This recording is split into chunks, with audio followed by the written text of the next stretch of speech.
Great to see everybody. Welcome to signing day part 2.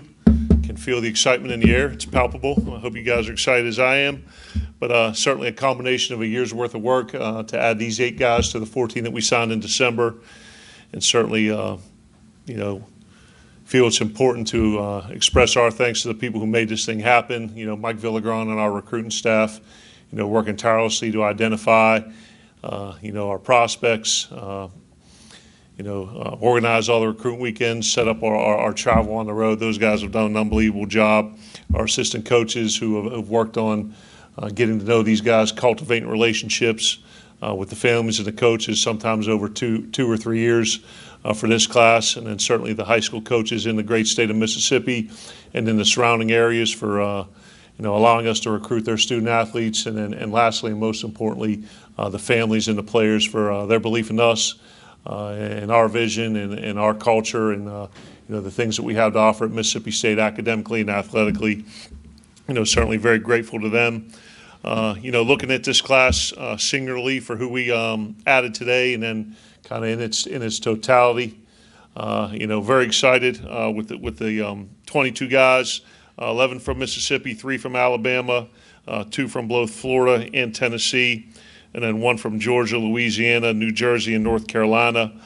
Pretty good balance, 11 on offense, 10 on defense, and then 1 specialist. And when you look through, there's always a delicate balance in roster management and recruiting of making sure you're addressing positional needs while at the same time recruiting the best available players regardless of position. I think we did a good job, along those lines. When you look at it, and we'll talk specifically about the guys we added today, but also mention the guys in the first class, starting at quarterback, Garrett Schrader, 4-star consensus top 300 player, could have gone to just play about anywhere in the country, a mid-year enrollee, and he's doing a real nice job for us right now. Excited to see him in the spring. Running back position, we were planning to add 2, and we did with the departure of Aries and D. Lee. Added a junior college prospect today. Kareem Walker, I've known him since his days in New Jersey, kind of took the path from there to Ann Arbor to Kansas and now here. I believe he was the number 2 or 3 ranked running back in the country when he came out of high school. Certainly has done a good job there, and excited to see a more mature and, seasoned version of him to come here and provide veteran experience. And certainly, if y'all read the SB Nation article yesterday on Lee Witherspoon, I think that's something that we're going to have to continue to do at Mississippi State as we're striving to achieve our goals to become a championship team, that we may not always get the 5-star prospects, but we're going to find guys who are a little bit under the radar. And for a guy to average 19.2 yards a carry and score almost 60 touchdowns in his first year as a tailback, I think we're all going to be excited about the things that Lee brings to the table. At the receiver position, today we added Javonta Payton from Northwest Community College in Mississippi, number 2 JUCO prospect in the country, coming out at his position. I think he could play the Z. I think he's going to come in and have an opportunity to compete right away. And I think he brings a unique skill set of speed, size, and athleticism.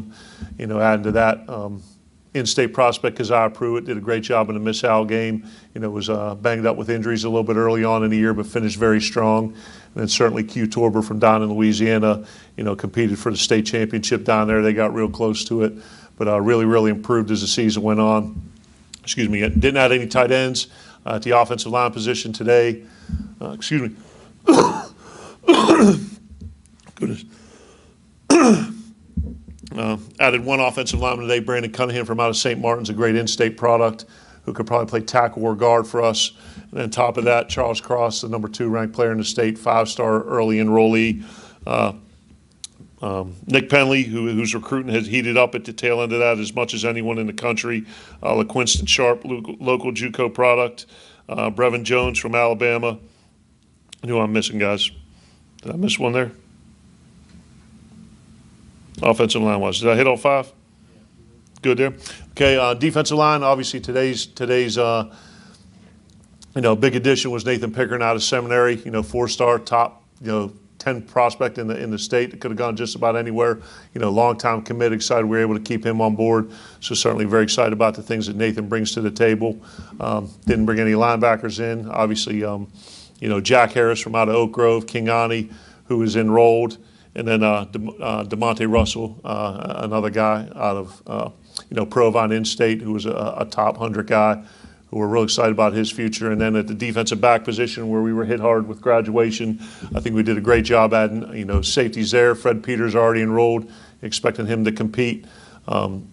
J.P. Purvis, a guy who I think was one of the more underrated prospects in the country. And then adding Colin Duncan today, who's a guy with great intelligence, great football IQ, a lot of ability. Had a lot of people chasing him down the tail end, so real excited to add him. And then to the coordinator position, obviously Jarion Jones from in-state at Northwest Rankin. Martin Emerson, a huge get today, had to fend off, some in-state schools in Florida and a bunch of other people for him. A lot of length, a lot of size, a lot of athleticism there. Dylan Lawrence is a guy who we listed as a corner, but really not quite sure what he's going to play. Brings a lot of height, a lot of speed, a lot of athleticism. 6'4" frame. I think his best ball is ahead of him. And then the last guy in the class, Corliss Waitman, the punter, grad transfer from South Alabama, who Coach Jones, was with. And I think he's a guy that's going to come in with one-year eligibility and, do a great job competing and give us an opportunity to upgrade at that position. So certainly very excited. Love the guys we brought in today. Great addition to the 14 that we signed early. And, depending on what, service you subscribe to or believe in, we're another top 25 class for us. And, certainly one for us to build on heading into the future with, our 2020s already having 6 kids committed in that class and, heading in the right direction there. So, any questions? Start with Tyler. You mentioned rankings just now. How much do you look at rankings when you're trying to assess your class, and what does that ranking mean to you? No, I think it's a barometer. I think it's a piece of information. I don't necessarily think it makes you or breaks you by any means, but I do believe, the people that run those services put in an inordinate amount of time, to try to get it right and be accurate. Certainly if you're keeping score, I and we want to be the best, so there's a competition aspect to it. So I don't think it's something where we look at and say, hey, we need to be ranked in this area, but certainly, there is a correlation between recruiting ranking and success as much as you want to admit it or not admit it. So, for us to be in the top 25 now for the second straight year with a number of 4- and 5-star guys that we added in addition to the under-the-radar prospects, I think it's a good piece of information. Those guys work hard, and, it's something, I think they do a good job with it. Steve in the back. Coach, numbers-wise, a little bit short of 25. Do you have some plans to get to 25, or are you right around your target number? Yeah, I don't think necessarily to 25. We made a conscious decision as a staff that we were going to look to address our positional needs. We were going to look to take best available, but kind of with the, the way that recruiting's going now and the availability of players, down the road through the transfer portal, that, we felt it probably benefited us to maybe have a couple left if we're able to find a guy with experience down the road that could help us address one of our glaring positional needs. Joe. How much did the late departures of Coach Baker and Coach Huff and those guys, how much did that impact this class and what you ended up bringing in? Yeah, I think we did our best to to minimize the effect it had on the class, and I don't think you completely, kind of just stick your head in the sand and look the other way either. I mean, you're talking about guys who had built relationships with players that we had recruited, for well over a year's worth of time.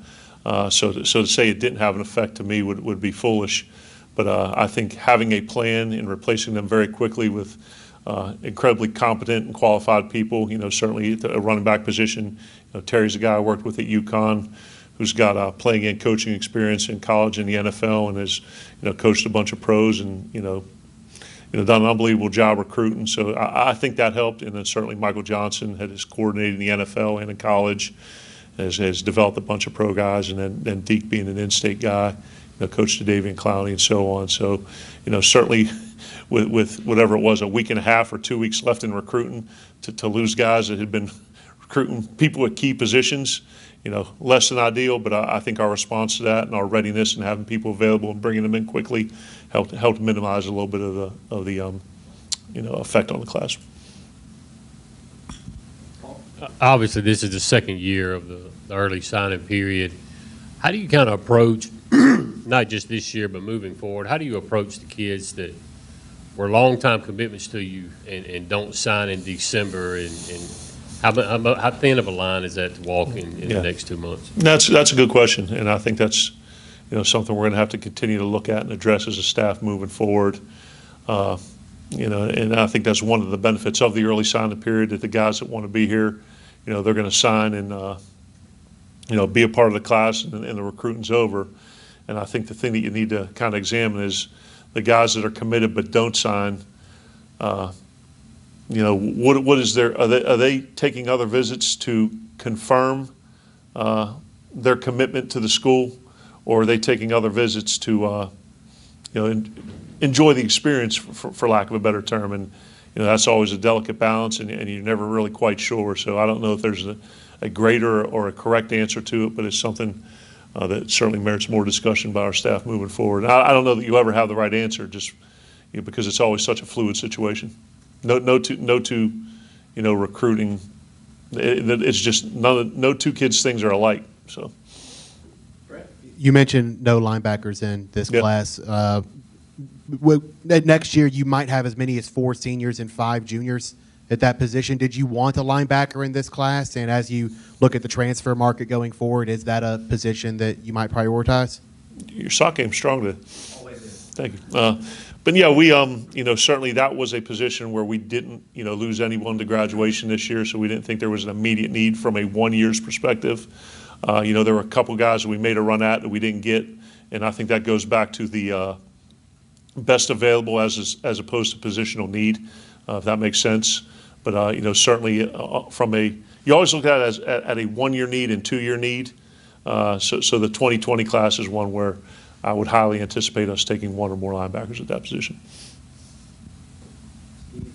Coach, the Dylan Lawrence situation, kind of touch and go here in the final days. You finally pulled the trigger on that offer. What was that moment like, kind of communicating that with him and his reaction? Yeah, we had been in contact with Dylan, and he had always, been around. If y'all had kind of been at a bunch of games, a guy that grew up, as a state fan and wanting to be here. And there's part of me, that means something to. And certainly, he has the ability, he has the upside. He's another one of those guys that's under the radar, where you look back, and I was kind of looking at some of the rankings, and Montez Sweat coming out the year that he signed was the 51st ranked JUCO prospect in the country, and like the 7th in the state. I mean, it was something ridiculous where you look back and say, well, now he's a first-round pick. So I guess that's the beauty of recruiting, that it is an inexact science.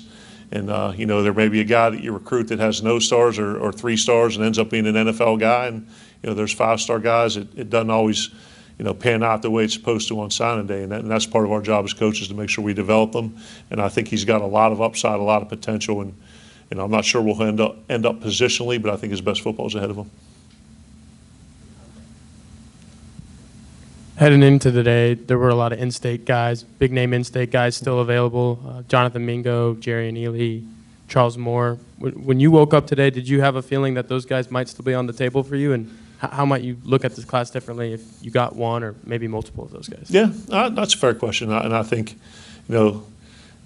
not being able to comment on any of those guys specifically because they're signed at other schools, but going back to day one, and as it was this year and will continue to be in the future, we're going to do everything we can, first and foremost, to concentrate on keeping the best players in the state of Mississippi home. And, we've done everything that we could, throughout this cycle to make sure that happened. And I think we believe we signed 5 of the top 20, if I'm not mistaken, when you look at the numbers, and a good number in the top 10. So we made our run at all the ones that we felt would upgrade us as a football team, and I think we hit on our fair share when you go back and look at it.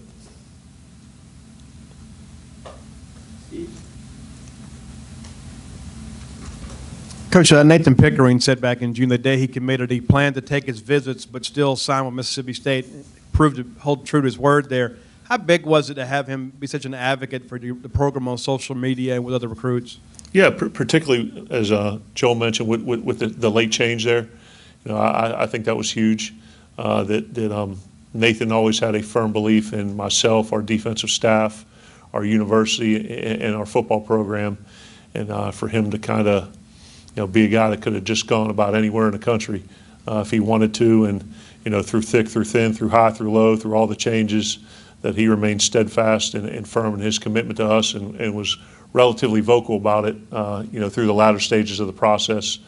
There's been a long history of defensive linemen in this state who have decided to stay home at Mississippi State, and gone on to great success on the field and in the classroom. And I believe that Nathan will be the next guy in that line. And like I said, I appreciate the heck out of him and his family, because they held true to what they said they were going to do. Anything else? All right. Thank you. Awesome, guys.